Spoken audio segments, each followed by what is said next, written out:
કીર્તિ પટેલ મારે એક જ વસ્તુ કેવું છે કે તું જાતે આવીને મજૂરી કરીને ખજૂરભાઈને જઈ મજૂરી કર અને આવીને એક જાતે મકાન બનાય તો આ સમાજને દુનિયાને ખબર પડે કે મકાન કેતે બનાય છે. પૈસા ખર્ચવાથી મકાન નથી બનતું, એના સાથે સમય અને સંજોગો હોય છે. હું કહેવા માંગુ છું કે એક તો મકાન બની આપતું તો અમને ખબર પડે. આ ગરીબોના ઉપર ઉલામ કરીશું. મહેસાણા જિલ્લો ડાભલા ગામની અંદર અમે આજે જે ખજૂરભાઈએ મકાન બનાવી દીધું ત્યાં અમે આજે આવ્યા. મિત્રો હું 18 વર્ષને કહેવા માંગુ કે આ કીર્તિ પટેલ કેટલું ખોટું બોલે ને એ તમે જોજો. પેલા હું 18 વર્ષને આખું મકાન બતાવવા માંગુ. મિત્રો આ છે મકાન, આખું ખજૂરભાઈએ બનાવી દીધું અમેરિકન સ્ટાઇલ થી મકાન. પેલા તમે જોવો 18 વર્ષમાં જોજો.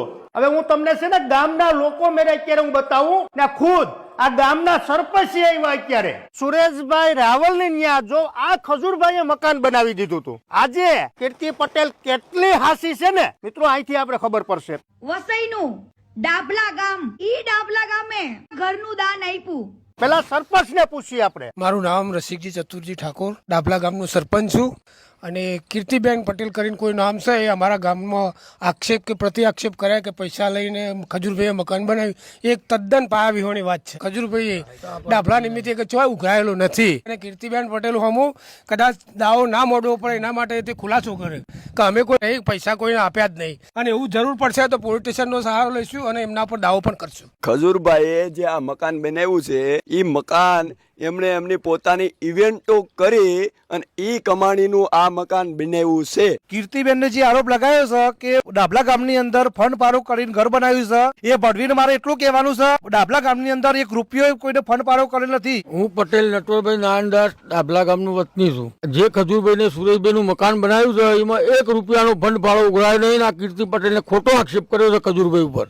મારું નામ છે પટેલ મહેશકુમાર અંબાલાલ. ડાભલા ગામની અંદર જે ખજૂરભાઈ મકાન બનાવ્યું છે એ બિલકુલ એમની સ્વતંત્ર એમની રીતે બનાવ્યું છે. કોઈ પણ જાતનો કોઈ પણ ફાળો લીધો નથી. કીર્તિ પટેલ જે પણ બોલી રહી છે કે ફાળો ઉઘરાઈને બનાવવામાં આવ્યું છે એ બિલકુલ ખોટી છે.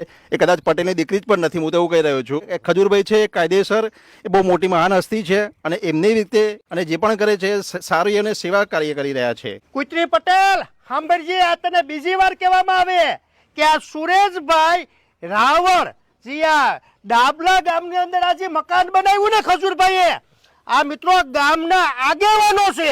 આજે હું એને કહેવા માંગુ છું કે ખજૂરભાઈ ને તમે ફંડ ફાળો 1 રૂપિયાનો આપેલો છે. દ્વારકાધીશની સાક્ષી એ કહીજો. દ્વારકાધીશની સાક્ષી કોઈ 1 રૂપિયો નહીં આલ્યો. કીર્તિ પટેલ ધુતારી છે, હા એકદમ ધુતારી છે. પોતે કામ કરતા હતા અને પોતે પણ પથ્થર કઈ ઉપાડી અને જાતે મજૂરો સિવાય પોતે પણ કરતા હતા. ટોકરા પોતે ઉપાડતા હતા. ઘણી સમય મજૂર ના હોય તો પોતે પણ કામ કરતા હતા. ગરીબોની હાઈલેમાં હવે તું કીર્તિ પટેલ પાસે એમ કે આ લોકોને બધાને ખરીદી લીધા. તારી હેસિયત આખા 18 વર્ષને ખબર છે. હલકી મારું નામ મંજીબેન છે. ખજૂરભાઈ ઘર બનાવવા આયા અને સાપરામાંથી ઘર બનાવ્યું. અમે ભગવાન જોયા નહીં પણ અમારા ઘેર ભગવાન ઉતર્યા. કીર્તિ પટેલ તે કીધું તું ને કે ડાભલા ગામમાં જઈને પૂછી આવો. તું કેટલી ઓલી હલકી છો ને એ તો બધાને ખબર પડી ગઈ ને હું તમામ 18 વર્ષને કહેવા માંગુ ન્યાય હવે તમે કરજો. જય મુરલીધર મિત્રો, જય શ્રી રામ, જય હિન્દ. સમજાઈને વંદન, બાકી અભિનંદન. ને કીર્તિ તારા જુઠ્ઠાણા છે ને બધાને ખબર છે.